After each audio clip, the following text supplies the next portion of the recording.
ईर्ष्या तू न गई मेरे मन से, ईर्ष्या तू न गई मेरे मन से। जग में कितना नाम कमाया, लालच बिल्कुल ना गया धन से। ईर्ष्या तू न गई मेरे मन से। जग में इतना नाम कमाया, लालच न गया तेरे धन से। ईर्ष्या तू न गई मेरे मन से। जग में इतना नाम कमाया, लालच न गया तेरे धन से। ईर्ष्या तू न गई मेरे मन से। नमस्कार मित्रों, कैसे हैं आप लोग? आशा करते हैं सब लोग स्वस्थ होंगे, तंदुरुस्त होंगे। और इन्हीं शुभकामनाओं के साथ एक बार फिर से हाजिर हूं मैं आप लोगों के सामने। तो मित्रों, आप लोगों के कमेंट पढ़ता हूं और जो अति आवश्यक लगता है उस संबंध में मैं पहले वीडियो बनाता हूं। हालांकि मैंने सबके भी कमेंट पढ़े हैं और सबकी इच्छा पूरी होगी। यही चैनल एक ऐसा है जो निस्वार्थ आपको जो है आपकी द्वारा फरमाइश की गई मंत्रों को जो है तुरंत अपलोड करता है और एक भी पैसे का आपसे लालच नहीं रखता है। तो आप समझ सकते हैं कि क्या हो सकता है ऐसे में, क्योंकि जीवन में जो पैदल चलते हैं, युद्ध तो बशर्ते वो जीतते हैं, लेकिन हालत बुरी हो जाती है। तो ऐसे ही समझ लीजिए। खैर, कोई बात नहीं है। संघर्ष करना मेरा धर्म है और आपके लिए लड़ना मेरा फ़र्ज है, और मैं कभी अपने फ़र्ज से नहीं चूकता। ये मेरे सिद्धांत है। तो मित्रों, आज की मुख्य बात ये है कि 2 कमेंट्स मैंने पढ़े। अब न जाने जो है वैज्ञानिक लोग फिर कौन से गंदे गंदे कमेंट करेंगे। चलिए, खैर कोई बात नहीं, देख लेंगे। तो ऐसा है कि पहला कमेंट था कि आप लोग चाहते हैं कि भाई आपके घर में चींटी हैं तो उनको कैसे भगाएं। तो मित्रों, आपके संज्ञान के लिए बता दूं, भाग्यशाली व्यक्ति होता है जिसके घर में चींटियां आती हैं। और काली चींटियां ही शुभता का प्रतीक होती हैं, और लाल चींटी आकर ये दिखाती हैं कि कोई बीमारी आने वाली है, सावधानी बरतो, है ना। तो मित्रों, वैसे तो इनको भगाने की आवश्यकता नहीं पड़ती है, क्योंकि हमेशा ही किसी के घर में नहीं आते। पर चलिए, अगर आपको लग रहा है कि इनको भगाना ही है, तो इसके लिए मैं आपको मंत्र देने के बजाय एक साइंटिफिक तरीका बताता हूँ। जब आपके घर में काली चींटी आए तो उनके लिए कुछ ना करें। आप जो है जहाँ से जिस बिल से वो आती हैं, थोड़ा सा उनको शक्कर खिला दीजिए। आप देखेंगे कि इधर उधर भटकने के बजाय वो वहीं से एकदम बंद हो जाएंगे, और नहीं होंगे तो तब कहना आप। पहला प्रयोग ये है। और अगर आप ज़्यादा ही परेशान हैं तो जिस सर्किल जहाँ पर जो है वो चींटियाँ जो है ऊपर आ रही हैं अपने बिल से, वहाँ पर आप एक गोल घेरा बना दीजिए और उस घेरे में कड़वा तेल डाल दीजिए। तो आप देखेंगे कि चींटियाँ वहीं से वापस चले जाएंगी, लेकिन नहीं आएंगी। ऐसा क्यों होता होगा? ऐसा इसलिए होता है कि चींटियाँ एक प्रकार का गंध छोड़ती हैं और उस गंध से जो है एक दूसरे के पीछे पीछे लग के वो जाती हैं। लेकिन जब वो गंध तेल जो है उस गंध को अवरोध कर देता है तो उनको रास्ता नहीं मिलता है और वो वापस चले जाते हैं। ये तो वैज्ञानिक कारण है, लेकिन टोटका सच्चा है ना। तो आप करके देखिए। और दूसरी बात ये है कि यदि अगर आपके घर में काली चींटियाँ आ रही हैं तो आप निसंदेह उनको चीनी देना शुरू कर दीजिए।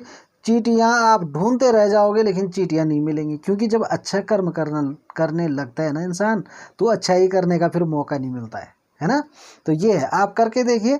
जैसे ही आप चींटियों को दाना डालना शुरू करेंगे, आप चींटियों को ढूंढना पड़ेगा, आपको फिर मिलेंगी नहीं, क्योंकि आपको उससे क्या हो रहा है, पुण्य का अर्जन होता है। तो ये बस सबसे बढ़िया तरीका है। और ज़्यादा ही परेशान है तो तेल वाला भी कर लीजिए, वैसे वो थोड़ा हानिकारक होता है, ठीक है ना। तो ये तो मेरे भाई आपका समाधान हो गया। अब दूसरे किसान बंधु हैं शायद मुझे ऐसा लग रहा है किसान ही होंगे, वो ज़्यादातर वही ऐसे मंत्र पूछते हैं। पर चलिए, बड़ी प्रसन्नता होती है कि यार लोगों के अंदर ऐसी जिज्ञासा है। तो उन्होंने प्रश्न किया है कि क्या आप घुन का मंत्र भी दे सकते हैं और हमारे अनाजों को कीड़े लग जाते हैं। तो बहुत सारे उपाय हैं, लेकिन थोड़ा सा इस बात का खेद है कि खेती किसानी करते करते हमारी कई पुश्तें निकल गई हैं, और अगर हमने अपने अनाज को बचाना नहीं सीखा तो समझ लीजिए हमारा नॉलेज जीरो है। ये तो वही हो गया ना कि बहुत विद्वान आदमी है, उसने एमए कर रखा है संस्कृत से, और फौजी भाई साहब का आया खत इंग्लिश में। फिर उसके पिताजी ने बोला कि भाई देखो ऐसा है, ऐसा करो कि भाई उनका लड़का जो है बहुत पढ़ा लिखा है, मास्टर डिग्री वाला है, उसके पास ले जाओ कहीं वो पढ़ दे। लेकिन जैसे ही उसके पास खत जाता है तो वो बोलता है कि यार मैंने तो संस्कृत से पढ़ा है, इंग्लिश तो मुझे आती नहीं। तो बुड्ढा बोलता है फिर से स्कूल जा भाई, जब तू अपना एक चिट्ठी नहीं पढ़ पा रहा है। तो ये वही वाली बात है कि जीवन भर खेती गृहस्थी करी और हमको अगर इतना पता नहीं है तो दुख की बात तो है। पर चलिए कोई बात नहीं, आपका समाधान करते हैं। समाधान ये है, इसके लिए मैं आपको दे रहा हूँ वैदिक मंत्र। वैदिक मंत्र है अन्नपूर्णे सदापूर्णे शंकरा प्राण बल्लवे ज्ञान वैराग्य सिद्ध्यर्थम भिक्षाम देहि च पार्वते। ये मंत्र है, 108 बार आप जाप करिए इस मंत्र का नीम की डंगाली पर। और उसको जैसे जैसे आप अपना गेहूं डाल रहे हैं तो आप जो है एक एक डंगाली नीम की जो है उस बीच में रखिएगा। तो देखिए 100% कहता हूं कि आपकी घुन तो क्या, आप 10 साल रखिए तो भी नहीं लगेगा। और यदि अगर आप ज़्यादा ही बदनसीब हैं कि इसके बाद भी आपका गेहूं, आपका अनाज सुरक्षित नहीं रहता है, तो आप सबसे पहले एहतियात बरतिए कि गेहूं को, चाहे कोई भी प्रकार का अनाज हो, उसको जो है एक बार ज़रूर सुखाएं। सीधे जो है उसको बक्से में ना डालें, सीधे एक बार जो है उसको ठीक से सुखा लें। और सुखाने के बाद ऐसे गर्म गेहूं हो चाहे गर्म अनाज हो, उसको जो है अपने बक्से में ना डालें, उसको जो है एक बार 24 घंटे के लिए ठंडा होने दें। और जब वो ठंडे हो जाएं तो ही उनको बक्से में डालें। तो आपकी उसमें कीड़े लगने का सवाल ही पैदा नहीं होता है, क्योंकि हम एक किसान के बेटे हैं, है ना। तो पैदा ही नहीं होता है कि उसमें कीड़े हो जाएं।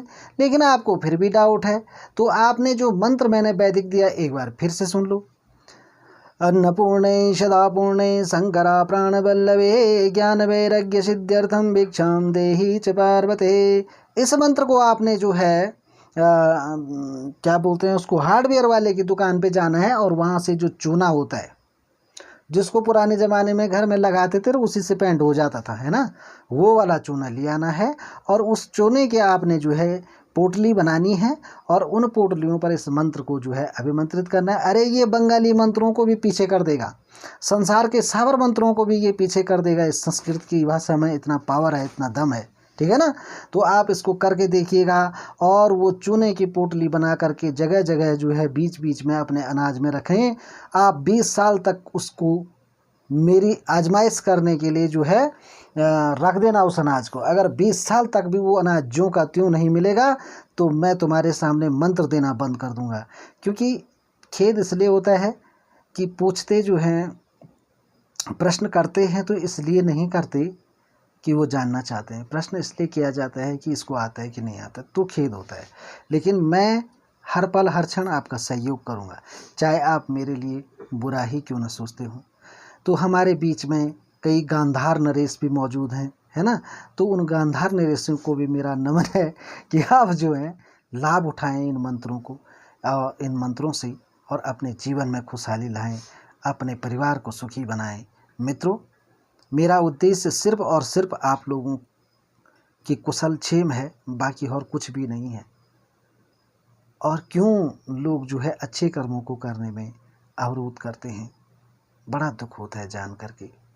अगर करना ही है तो बड़े बड़े महातांत्रिकों के उसमें जाइए, जो लोग जो है कि संसार का पूरा ज्ञान रखते हैं, है ना। हम तो एक छोटे से हैं, जो भी सीखा है वो सब आपको सिखा रहे हैं।